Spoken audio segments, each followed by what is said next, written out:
On your screens, you can see the devastation caused by the Russian airstrikes outside Kyiv.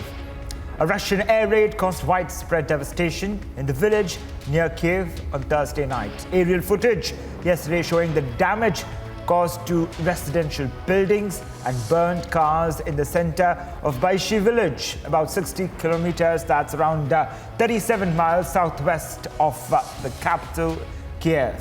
Airstrikes continuing by the Russian Air Force in the outskirts of Kyiv. You can see how residential buildings are now the target, apart from military installations that were earlier said by Russia. Now, the Russian air raids has caused widespread devastation in the villages surrounding Kyiv. And this particular footage that you can see first on Republic TV showing the damage caused to residential buildings, houses, burned cars in the center of the Kyiv village, about 60 kilometers, that's around 37 miles southwest of Kyiv.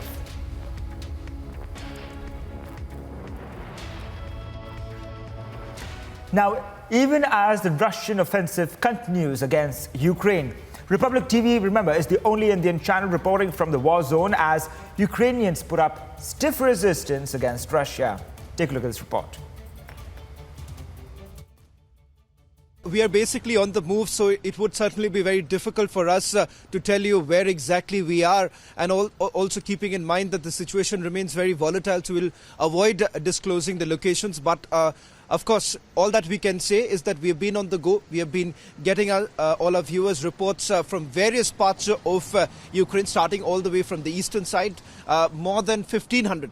Today, on the 9th day, we are looking at over 1,500 kilometers that have been clocked by the Republic Media Network. But let me start away with some breaking news coming in. I'll also bring in Ridul right now because we've been able to gather some information earlier in the day. It's roughly about 9 o'clock here in Ukraine. And this is what we know, what the Ukraine army is essentially pointing out. One, they say that there was a long convoy of armored vehicles closer to the outskirts of Kyiv, which they claim now that has been stalled. They've essentially slowed down. But as far as the offensive down south, the southeastern part, that remains a bigger challenge for the Ukrainians, because Russians on the other side have already indicated that places like in Kherson, Odessa, these are places, Mariupol, this they claim have already been taken over. So the Russian advancement has been very quick, at least if you look at the coastal side of Ukraine, the southern eastern side of Ukraine. Now let's move a little up in the northern direction, where we are being told that you have the Russian East Military District and also the battalion tactical groups, which have only been increased. Now, in the eastern direction, we're being told that about 2 battalion tactical groups are conducting offensives even now. In some places, which Mridul is going to talk about, where they have been able to stall. In another area where 14 BTGs have also been brought in. Let me bring in Ridul right now, who's going to take us through some breaking news right now. We've been able to consolidate all the information that we have as of now. That's the latest as far as the Russian offensive are concerned, and how exactly is Ukraine responding to it. Over to Ridul, who's going to take us through at least 5 big news points that we are getting in right now. And important to point out, that's the big breaking news right now, where the Ukraine army has already indicated that the Russian troops are trying to use Belarus. In fact, they're trying to take help of Belarus armed forces. Perhaps they suspect that there could be some armed provocations, at least in the border areas. Over to Mridul for some more breaking news.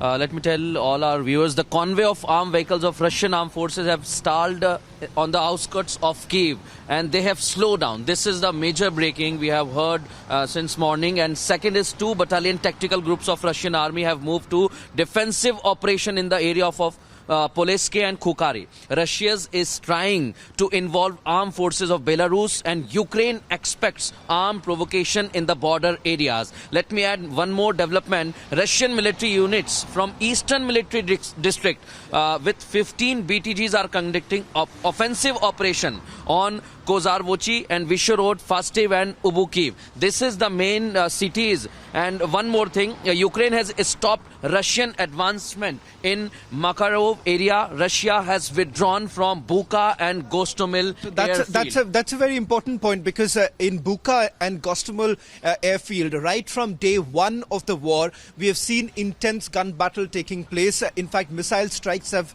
taken place, destroying large parts of Bucha as well as Gostomel airfield. There has been a back and forth between both the army. On the first day itself of the war, in fact, the Russian army had basically made this huge claim that two airfields, that's one in Gostomel and the other in Hostomel, these are the two places where they made this big claim that the airfields were under their control. But immediately after that, as the days proceeded, there was this information that came in that they have been able to take it back, at least in Gostomel.